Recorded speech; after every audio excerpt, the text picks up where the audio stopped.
Boldwood presents A Love to Last a Lifetime, written by Clare Swatman and read by Willow Nash. The moral right of the author has been asserted. This performance is owned by Boldwood. Music expresses that which cannot be put into words, and that which cannot remain silent. Victor Hugo. One good thing about music: when it hits you, you feel no pain. Bob Marley.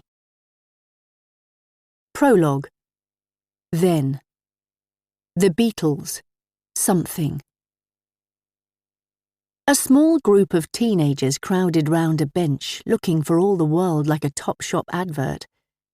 From the centre drifted the strum of a guitar, the notes swirling and eddying in the breeze before floating away to meet fluffy white clouds that bobbed in a cyan sky.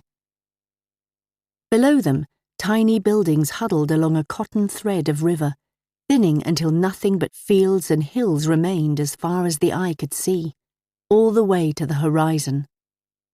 It was a beautiful view. But none of them were taking a single ounce of notice of it. Instead, they laughed and joked, swigged warm lager from cans in carrier bags, and occasionally sang along to whatever tune was being played.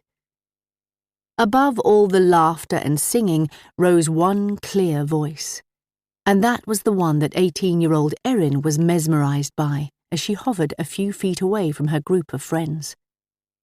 That deep, resonant voice was what she fell asleep dreaming about every night, because it was the voice of Adam, the love of her life. Want another beer? Erin's reverie was rudely interrupted by a shout from Sam, one of her best friends, who was waving a can in the air nearby. She shook the can in her hand, discovered it was almost empty, and made her way over. Cheers, she said, swiping it from him, snapping it open, and taking a deep glug. What were you doing over there? Sam eyed her suspiciously. Nothing, just listening. Sam peered at her more closely and grimaced. Ugh, you look all dreamy, he said, his voice dripping with disgust. Are you so madly in love that even hearing Adam's voice turns you on? Erin shrugged. Just because you don't understand it, she said haughtily, giving him a playful shove. What doesn't he understand? Their friend Rose appeared at Erin's side. Being so sickeningly in love that just hearing someone sing can make you wet, Sam said, laughing. Sam, don't be so gross, Rose said. Well, it's true. Look at the state of her. Can you both keep your voices down? Erin hissed, aware they were talking loudly and that Adam had briefly stopped playing. Oh, come on, E. It's not as though he doesn't know you adore him. You fawn all over him whenever he's anywhere near you. I do not fawn all over him. Erin could feel the indignation rising in her chest. So what if she was in love? What was wrong with that? Sam put his hand on Erin's shoulder. I was only teasing. Don't be stroppy. I'm not being stroppy. She took a gulp of her beer. Anyway, so what if I love him? He loves me too. We know, Erin, honest, Rose said, always the placater. Sam's just jealous because you go out with Adam every Saturday night instead of sitting at home with him watching Pop Idol like a sado. She's right. I'm well jealous. He glanced over to the bench where Adam was sitting with his guitar on his knee, swigging from a whiskey bottle. I mean, look at him. Who wouldn't fancy him? All dark good looks and sexy smouldering voice like some sort of Brandon Flowers wannabe. He sighed. It's a shame I can't turn him. Erin giggled. Yes, well, he's definitely not gay, I'm afraid. But he is gorgeous. She sighed. She did feel guilty that she kept abandoning her friends to spend all her time with Adam these days, but she couldn't help it. She felt consumed by him sometimes, as though she couldn't breathe properly if he wasn't there. "Erin, what do you want me to play next?" Adam's voice drifted over. "I don't mind." He raised his eyebrows and stuck a cigarette in his mouth, holding her gaze as he lit it, and she felt her legs go weak. He inhaled, blew out a puff of smoke, then balanced the fag on the bench beside him as he started strumming, the high-pitched chords instantly recognizable. She walked towards him as he began singing Something by the Beatles, knowing the lyrics about the way she moved and her smile were meant just for her. She sat down beside him before her knees gave way. As he played, she tried not to stare at him, but instead studied her scruffy checked Vans and tuned out everything except Adam's voice. The babble of her friends' chatter, the occasional burst of laughter, the distant hum of cars on the road far below. They all melted into the background. She jumped when she felt Adam move beside her, and before she knew what was happening, he'd pressed his lips against hers and her whole body turned to jelly as she responded hungrily. He tasted of tobacco and whiskey, and something else, something musky and warm and deeply, deeply sexy. She felt as though she could float up into the air and drift away with the clouds and never come back down again. How could she ever live without this man? Chapter 1. Now. The Verve, Bittersweet Symphony. I've always known music can change your life. I just hadn't realised it was about to change mine so dramatically on an otherwise ordinary December afternoon. It was already getting dark as I stepped out of the gift shop, the dusk creeping over the rooftops like reaching fingers, smothering the violets and greys of the day even though it was not yet 4 p.m. A streetlight flickered on as I turned a corner, casting orange smudges onto the frosty pavement, and I stomped my feet, trying to warm my numb toes. I swerved to avoid a small gathering on the pavement outside the Fat Cat Cafe, impatient to get home. But as I passed, the opening notes of Bittersweet Symphony by The Verve rose above the heads of the crowd, and I stopped for a moment, drawn in. I loved the song, and I listened, mesmerised, as the busker plucked out the familiar melody. And then he started to sing, and the whole world ground to a halt. Because I knew that voice. I knew it. On shaking legs, I pushed past a couple of women to the front of the crowd to see the singer more clearly. He had a beanie pulled tightly over his forehead, and he was turned slightly away from me, his mouth pressed against the microphone. But I didn't need to see his face to know who it was. My heart hammered as I waited, concentrating on breathing in slowly, sucking air into my lungs and pushing it back out again. I'd forgotten all about the cold now. All I could focus on was the man singing in front of me. Then he looked up, and my heart stopped. It was him. It was Adam Bowers. I felt frozen, and I stood, locked in the moment, unable to move even though every single part of me was telling me to go, to get out of there. I hardly dared to breathe. Then the song ended. There was a smattering of applause, and I came to my senses. And, before he could notice me, I turned and fled, ignoring the tuts as I shoved past people in my haste to get away. I ran all the way down the high street, past the shops and cafes and crowds, and out to where the shops thinned and the terraced houses of the estate began. Only then did I stop, my lungs burning and my pulse thumping. I felt dizzy. I bent over and placed my hands on my knees while I waited for my breathing to return to normal, and then looked around me. I'd come further out of town than I'd intended, so I started walking slowly back the way I came, trying to arrange my thoughts into some sort of order. Adam Bowers? What the hell was he doing back here after all this time? Why was he busking? Why did I care? Rattled, I pulled my bobble hat down over my ears and tugged my scarf tighter, watching my breath rise in puffs in front of me as I marched along the pavement. I felt shaken, as though the world had tipped upside down and I wasn't quite sure what to do with myself. I hadn't seen this man for almost 2 decades, but I'd thought about him many times. As I walked, my footsteps tapping out a rhythm on the pavement, memories flooded into my mind without warning. Adam on stage, singing to me. Adam playing his guitar in the park. Adam's lips brushing mine. Adam lying next to me, my skin burning beneath his touch. Adam leaving, not even glancing behind him as he walked away from me. I stopped, pushed the memories away. Stop it. I couldn't do this. When I looked up, I was almost at my best friend Sam's house, so I hurried the extra 100 meters to his front door and pressed the buzzer. Seconds later, a tinny voice came over the intercom. "Speak." "It's me." "Come up." Sam buzzed me up, and moments later I found him standing in his doorway in nothing but a towel, his bare chest glistening with drops of water. "I was just out of the shower," he said, rubbing his hair with a smaller towel and showering me with droplets at the same time. He looked sheepish. "Sorry."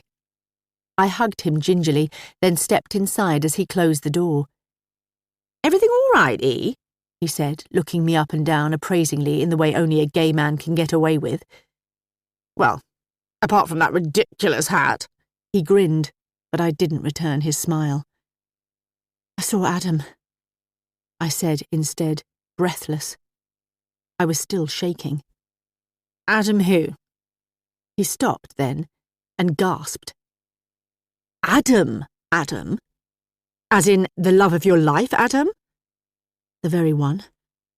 "Fuck me. What's he doing back here?" He almost pushed me into the living room and pulled us both down to sit on the sofa. "Tell me everything."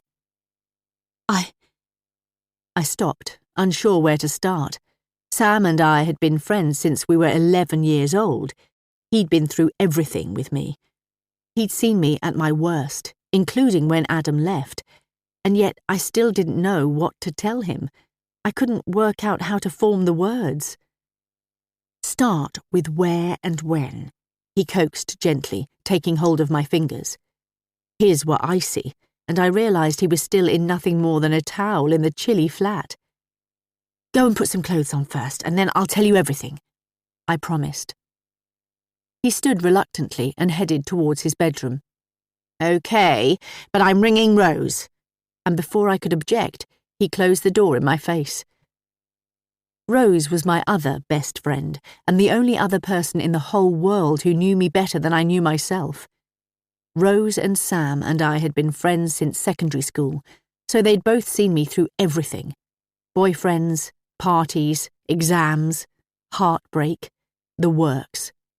They both knew how much I'd loved Adam all those years ago, and how shattered I'd been when he'd left. If anyone could understand what I needed right now, it was them. I was brought back to the present by the slam of Sam's door, and when I looked up, he was dressed in a reindeer sweater and skinny jeans. His hair was still damp, and he was holding his phone in one hand. "Nice jumper." He looked down and did a twirl. "Thanks. It's ironic, innit?" He sat down next to me and pulled a sock on. "Rose is on her way. Now, tell me, why is Adam bloody Bowers back?" "Honestly, Sam, I have no idea. I didn't exactly stop and speak to him." "But where was he? Who was he with? What was he doing?" He rolled his hand impatiently, indicating that he expected more detail. "He was busking on the high street." Sam stopped abruptly, one sock dangling in midair.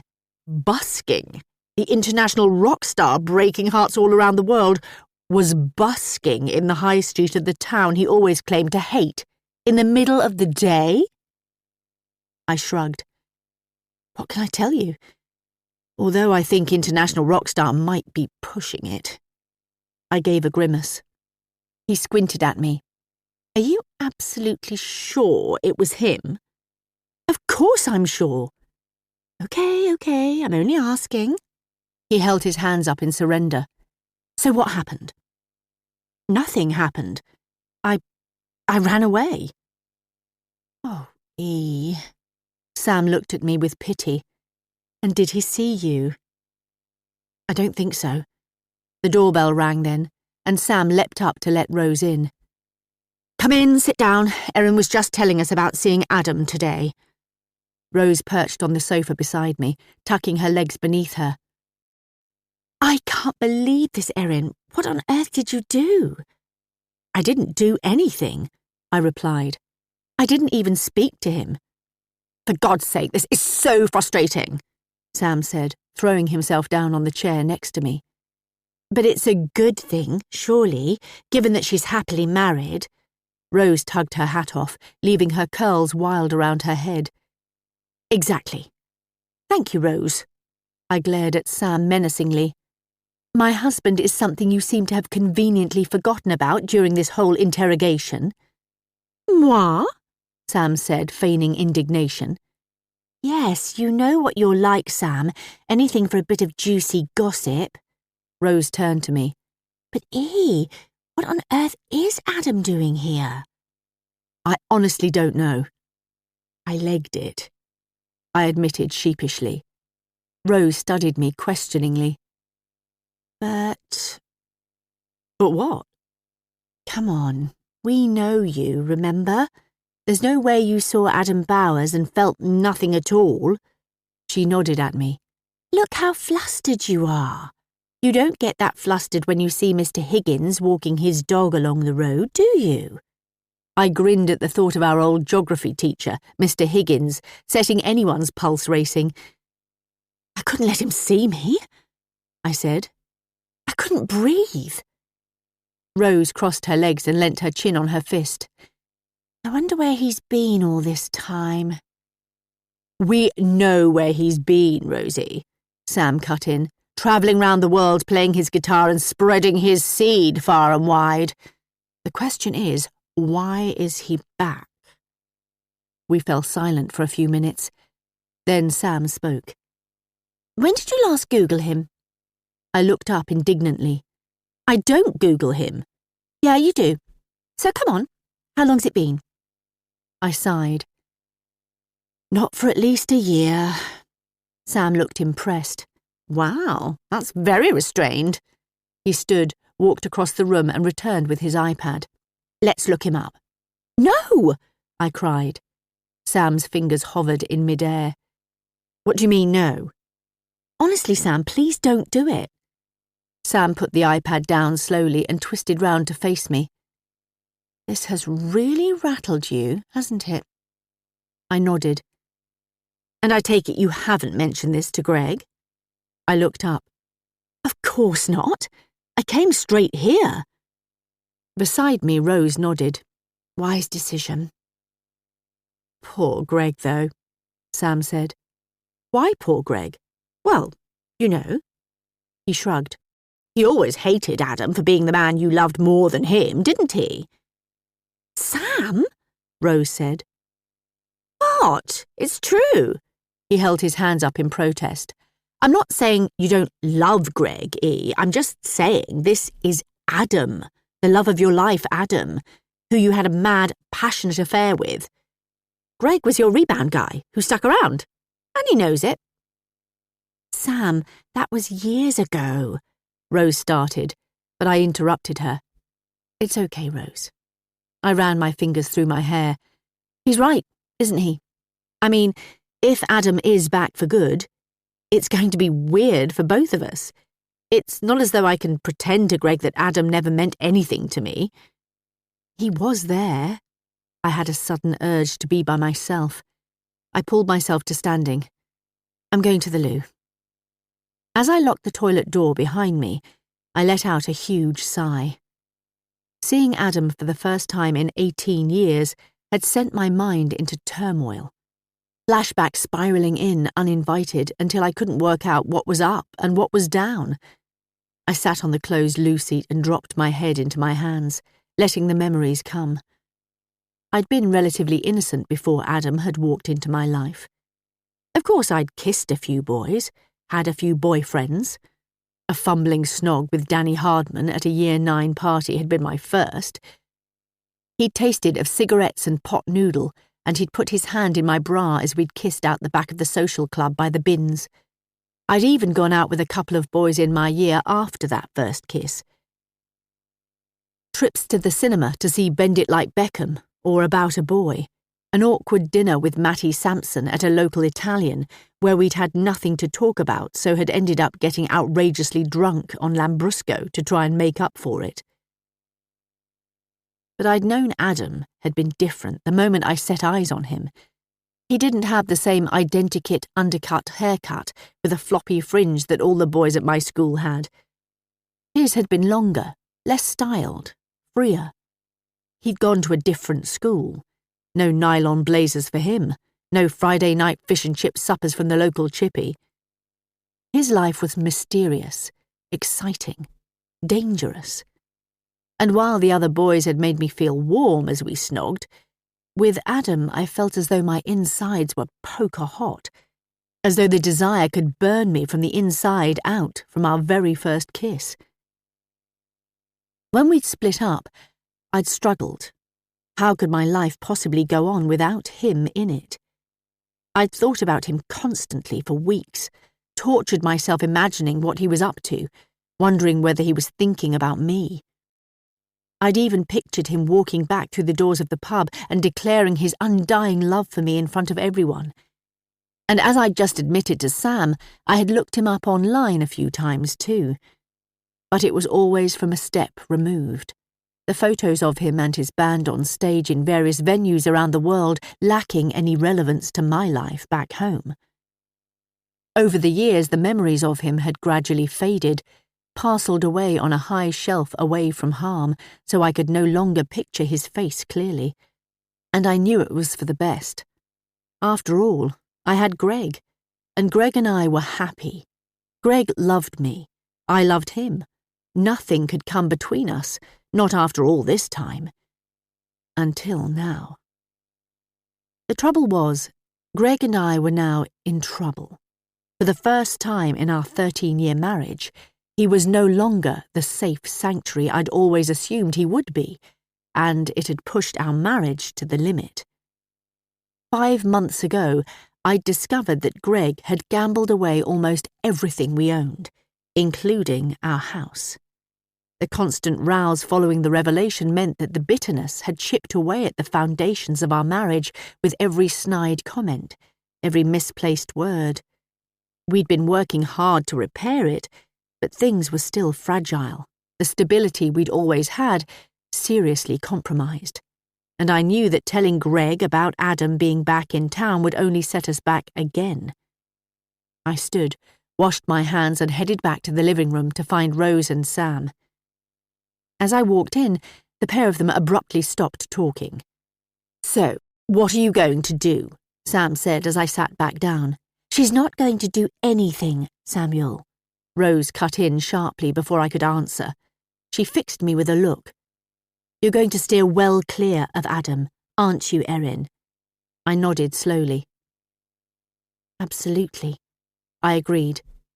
"See?" Rose turned to Sam triumphantly, but Sam was watching me, and I could see from the look in his eyes that he didn't believe a word I was saying. Chapter 2. Now. Kasabian, Clubfoot. Until recently, if anyone had ever asked me to describe Greg, I'd have said he was solid, dependable, kind, thoughtful. Then they would say how wonderful he sounded and how lucky I was. And of course, I was.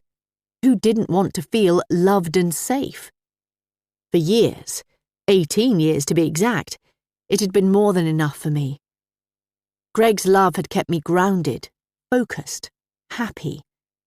Things might be on more shaky ground at the moment, but Greg's mild manners and kind demeanour were what was on my mind, and what was making me feel so wretched as I walked through the door after leaving Sam's flat, having spent the entire evening talking and thinking about another man. As I closed the front door behind me, I called his name and heard a muffled reply from the back of the house. I slipped off my shoes, hung up my coat, and made my way into the kitchen as my cat, named Dog, don't ask, purred round my feet. I bent to give him a stroke and found Greg in the kitchen, chopping vegetables with his back to me. He turned when he heard me and smiled, waving a knife in the air. "There's a bottle of white open in the fridge," he said, indicating the half-drunk glass he already had next to him. "Thanks." I smiled gratefully, grabbed the bottle and poured myself a large glass and topped Greg's up. As I leant over him, he planted a kiss on my forehead, and I forced another smile. "Good day?" he mumbled into my ear as I pulled away. "Not bad." "Got all your Christmas shopping done?" "Most of it, yeah." He peered round the kitchen to see where the bags were, like a child searching for Father Christmas, and I felt a flame of anger. "There's nothing for you. I can't afford it," I snapped, and then instantly regretted it as I watched his face fall. "Sorry." I took a gulp of my wine and didn't meet his eyes. "I wasn't—" He stopped, floundering. The knife in his hand hovered in mid-air, glinting off the kitchen spotlights. "I know I fucked up, Erin, but you can't keep punishing me. I've said I'll make it up to you." I gave a curt nod. The words caught in my throat. I knew I was being unfair. Greg was doing his best to make up for his gambling mistakes. But right now I was feeling confused, thrown, and I didn't know how to handle it. The trouble was, despite Greg's promises, I was terrified he was never going to be able to make things right again, and that we'd never get over this. When he first started gambling a few months ago, I should have seen the warning signs. He'd begun being secretive for the first time since I'd known him, hiding away in his office after dinner, not letting me have the password to his bank account. But the first thing I'd really noticed had been the empty space where his beloved collection of trainers had previously been carefully stashed away in their original boxes. On this day, though, when I'd opened the wardrobe door, there had been nothing there. "I got into a bit of debt gambling online and had to sell them," he later admitted. But when he insisted he could handle it, that he'd sort it out, I'd believed him. Why wouldn't I? Greg had never lied to me. I had no reason not to trust him. I'd even felt sorry for him, having to sell the trainers he'd spent so many years collecting. But then I'd discovered the emails that had shattered our world, and that had revealed the true scale of his problem. While I'd been putting in increasingly long hours at the clinic where I worked as a counsellor, and where, since the pandemic, I'd seen more and more patients struggling, Greg had been idling away the hours he usually spent in the office online, gambling, and losing more and more money. Our savings had all but gone. He'd maxed out 4 credit cards and taken out a loan that he was struggling to pay back. But worst of all, he'd also been talking to someone about borrowing against the house.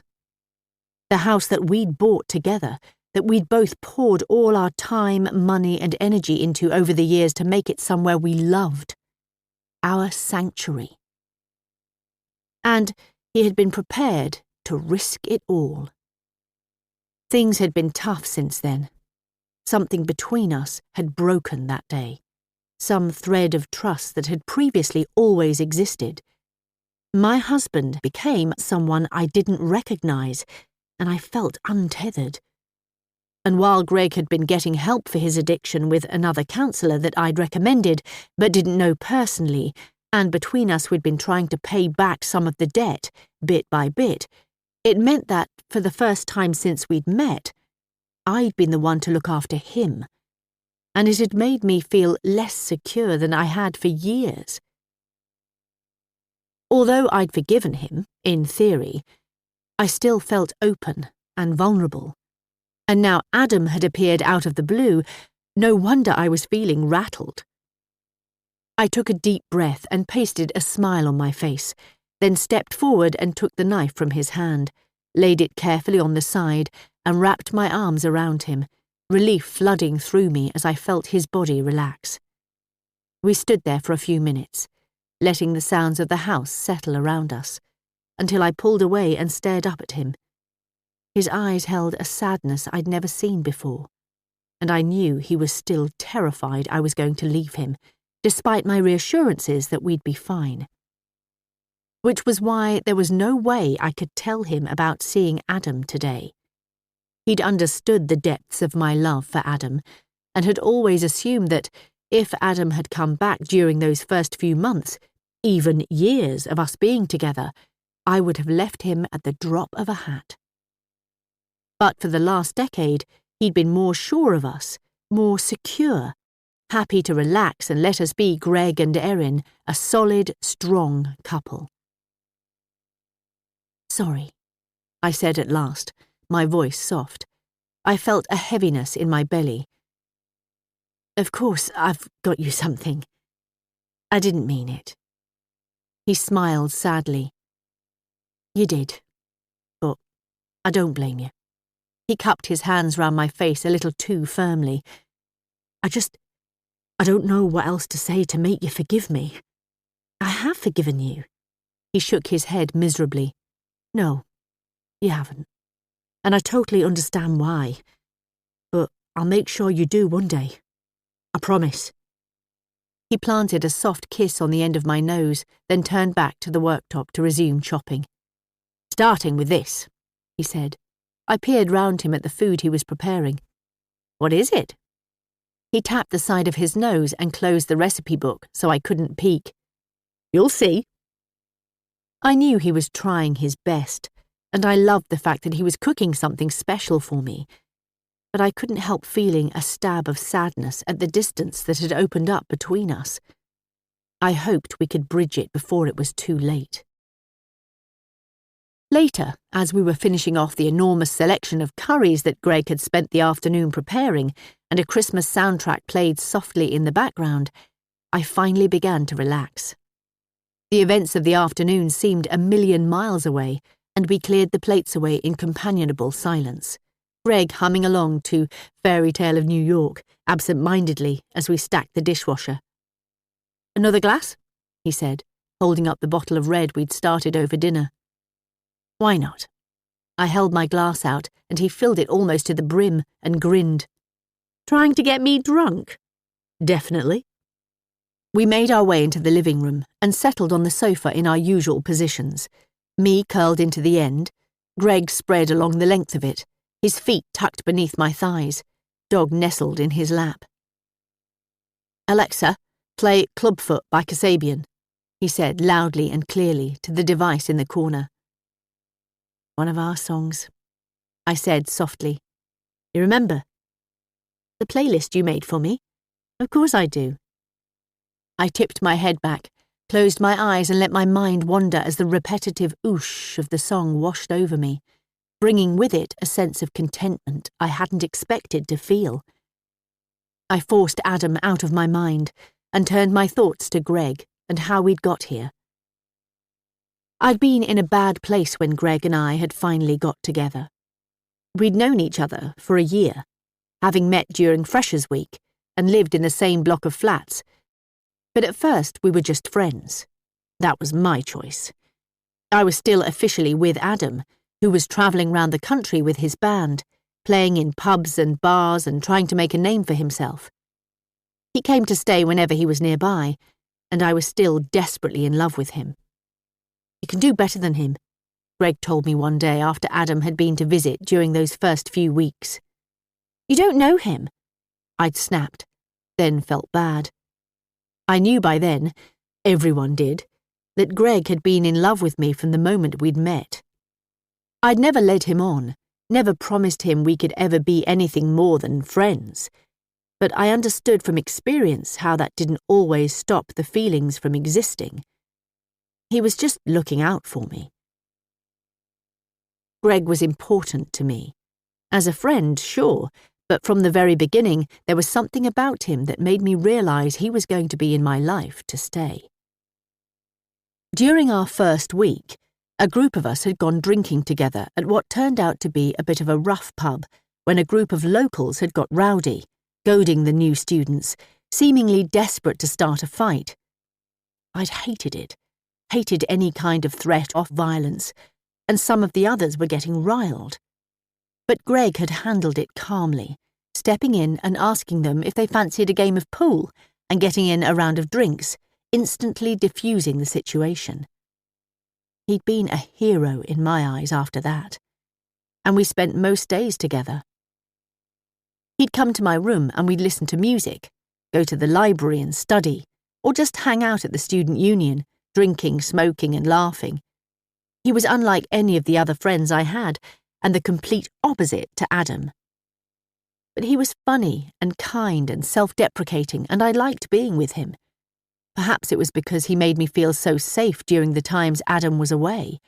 And even though everyone knew he wanted us to be more than friends, that he hated the way Adam treated me, he never pushed it, and he never, ever made me feel uncomfortable. With Sam and Rose off in different corners of the country, I loved having him as a friend. Then 2 things happened. Mum was diagnosed with early onset dementia, and, shortly after, Adam and I split up. Just when I'd felt as though my entire world had fallen apart, Greg had been there for me. He'd become my world, and over the weeks that followed, we'd fallen into a relationship.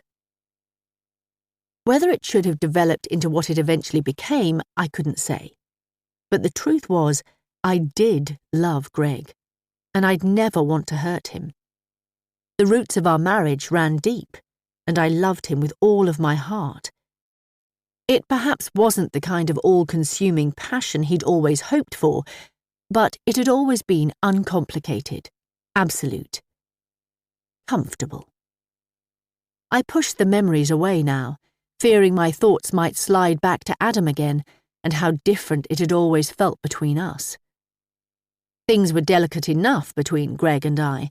The last thing I needed to do was bring another problem into the equation, not to mention the fact that dreaming about some wild, unobtainable passion felt childish, naive.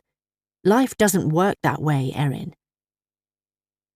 Slowly, I became aware of Greg running his fingers along my arm and up to my shoulders. I opened my eyes to find him watching me, a question on his face. Was this okay? I smiled to let him know it was, and tried not to feel guilty at the look of gratitude in his eyes as he pulled himself up until his face was level with mine. As he lay alongside me on the too narrow sofa, I felt the familiar press of his body against mine, the places where we'd learned to fit together, despite our bodies changing over the years. The truth was, physically, Greg had hardly changed from the trim boy he'd been when we met, and I was only slightly heavier. The familiarity was a comfort to us both. "I love you," he whispered, and his breath tickled my lips. In that moment, I made a decision. I needed to show Greg how much I cared, and push Adam from my thoughts for good. And so, without reciprocating his words, I kissed him deeply. Chapter 3. Then. Nirvana, heart-shaped box. The music was loud, but the party was lame. Erin stood in the corner of the room, tipping lukewarm beer down her neck faster than she should, feeling her head spin and her body relax. She'd had a shitty day after falling out with Sam. Some misunderstanding that she was sure they'd clear up soon. She'd had a detention for forgetting her maths homework, and when she'd got home, Mum and Dad had been in the middle of a huge row. It was so rare for them to argue. It had freaked her out. She'd snuck in the back door so they didn't see her and hid in her room until she heard her mum storming out and slamming the front door. In fact, Erin had been in such a bad mood she almost hadn't come to this party at all. But in the end, Rose had convinced her, standing on the doorstep and practically dragging her out of the house. "Come on, it'll be fun," she'd insisted. Rose had been wrong, of course, as Erin had known she would be, and now here she was, standing on her own in a room full of writhing bodies, deciding whether to just cut her losses and leave, while Sam sulked and Rose snogged the face off a boy she fancied in a dark corner. She took a final swig from her bottle and left it on the floor, then made her way into the kitchen to find another one. Even though all the best parties were meant to end up in the kitchen, this one hadn't got going properly yet, and the kitchen was still empty. Cans of Red Stripe and bottles of cheap wine were lined up along the worktop, and a bin bag was already starting to bulge with empties. Who was cleaning up at a teenage party?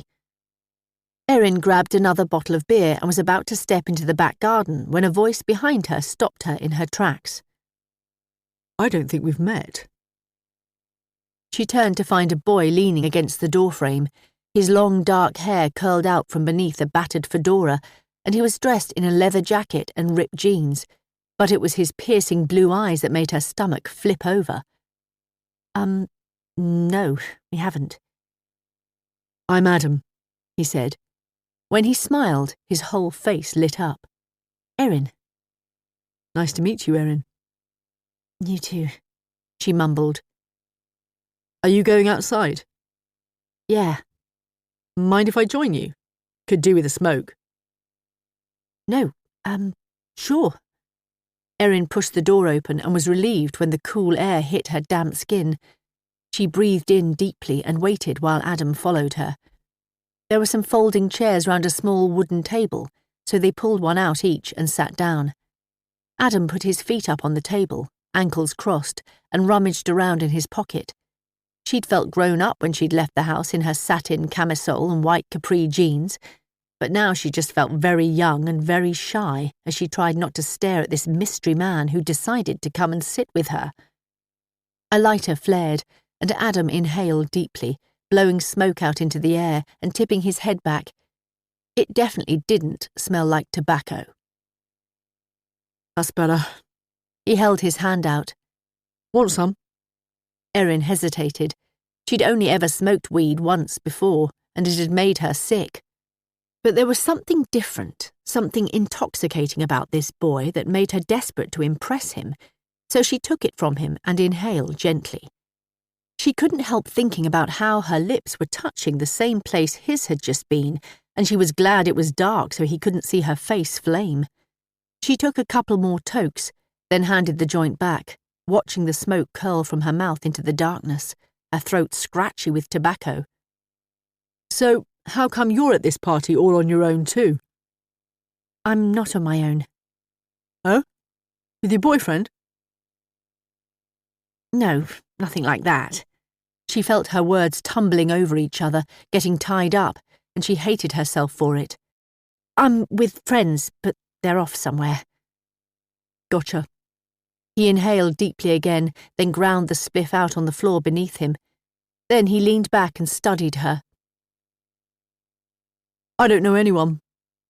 Will you be my friend? Of course. Erin's stomach flipped again. Good. So, tell me about you. Oh, well, I'm Erin. I live not far from here. My friends are Rose and Sam, and I'm studying maths, chemistry, and French. I want to do psychology at university, and, well, that's it. Nice CV, thanks. He studied her for a moment, and she tried to meet his gaze. What about you? She said. I mean, how come you're here if you don't know anyone? Well, long story short, I just got chucked out of Longacre, and now my dad is refusing to pay for me to go anywhere else.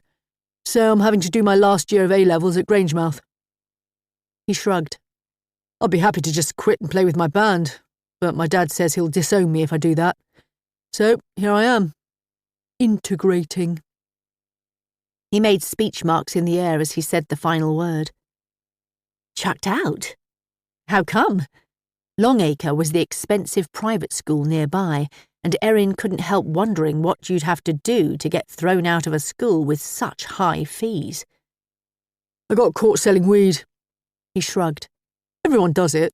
I just made the mistake of getting caught. Oh. She knocked open the bottle of beer on the edge of the table and took a swig. Well, sorry you have to mix with us lot now. He fixed her with a stare. Come on. Don't get all offended. I mean, you've got to admit it's not the best party you've ever been to. Erin smiled despite herself. No, you're right. It is pretty shit. See? He dragged his chair towards her, and she could make out the contours of his face in the watery light from the kitchen. She held her breath, unsure what was meant to happen next.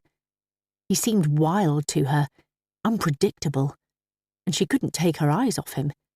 And when he touched her hand and threaded his fingers through hers, she thought she might burst into flames. So, Erin, will you look after me? I'm not sure I can get through a whole year without you. Yes, she said, her voice a squeak. She coughed. Of course I will. Thank you. In that moment, everything else in the world fell away. The house, the party, the garden, the music, everything. It was just Erin and Adam in the centre of the universe, like a TV that had faded to nothing but a tiny circle of light. The world was theirs, the possibilities endless, and she let herself drink it in. Let's go and dance. I love this song, Adam said, and the world snapped back into sharp focus. The party, the stub of the spliff, the warmth of his hand in hers, the rhythm of Nirvana's heart-shaped box on the stereo inside the house. And so Erin let herself be led back into the hot, sweaty party to dance and drink beer with this boy, this intriguing man who was so unlike anyone else she'd ever met. It could have been just the two of them for all the notice Erin paid to anyone else around them. The brush of his arm against hers, the feel of his breath on her cheek as he leant down to whisper in her ear, the pounding thump of the bass, it was all utterly intoxicating, and she felt swept away, powerless. Did she realise it was the night that would change her life? Maybe not, while she was lost in that moment. But later, as they said their goodbyes and went their separate ways, and Adam pressed his body against hers and kissed her goodnight for the very first time, his lips warm and tasting of tobacco, that was when she finally realised that this one thrilling, heady night had changed something in her. She had lost her heart. Chapter 4. Now. The Rolling Stones, Wild Horses. Have you ever had one of those moments where you're reminded of someone you haven't thought about for years, and then you keep hearing about them over and over again, almost as though you've conjured them up out of nowhere? That's what happened to me after seeing Adam for the first time in 18 years. Despite the promises I'd made to Rose and Sam to steer well clear of him and to concentrate instead on sorting out the problems between me and Greg, I just couldn't seem to shake Adam Bowers from my mind.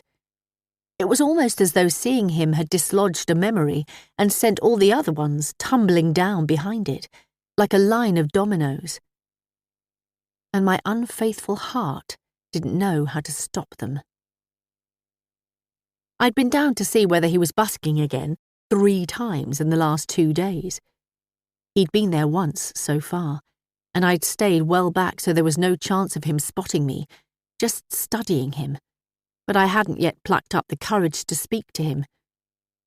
Then, a few days before Christmas, I decided it was now or never.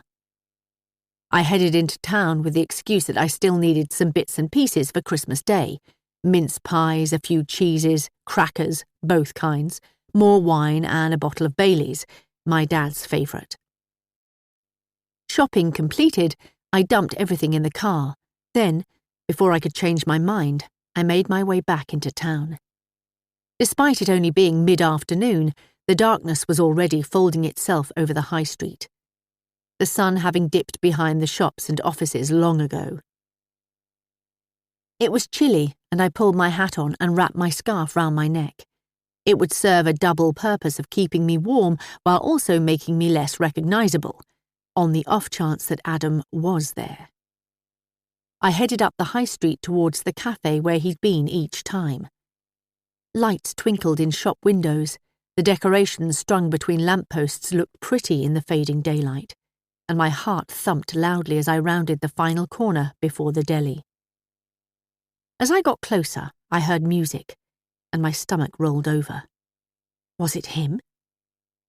A small crowd was gathered, and I could hear the strains of wild horses by the rolling stones floating above the heads of the gathered crowd. I inched closer, trying to see over the shoulder of a tall man in front of me. My body was like a ball of tightly wound string, ready to unravel. Then I saw him. Adam. I felt as though I was suffocating, and I pulled my scarf away from my throat to let in some air, then looked back. Adam had his beanie pulled down low to his eyebrows like last time, so I couldn't tell whether his hair was still the same mess of dark curls that had once made my heart skip a beat, and I couldn't make out his mouth properly behind the microphone, but there was no doubt it was him. I'd recognize those piercing blue eyes anywhere. I felt a wave of pleasure deep in my belly as I remembered the first time those eyes had fixed themselves on me at a party in some long-forgotten friend's kitchen. How long would it take him to notice me standing here? And how would he react when he did? I waited, poised, ready. And then Adam looked up, and our eyes locked for a moment. I was frozen, unsure how to react. Was he happy to see me? Shocked? I held my breath in anticipation. But then his gaze slid right over me, unseeing, onto the next person, and I snapped to attention, bewildered. Had he been looking at someone else behind me? I glanced over my shoulder, but there was no one there. What was going on? I stood stiffly, waiting for the song to finish, torn between wanting to confront him and wanting to turn and run away again. But my legs weren't strong enough to take me anywhere this time.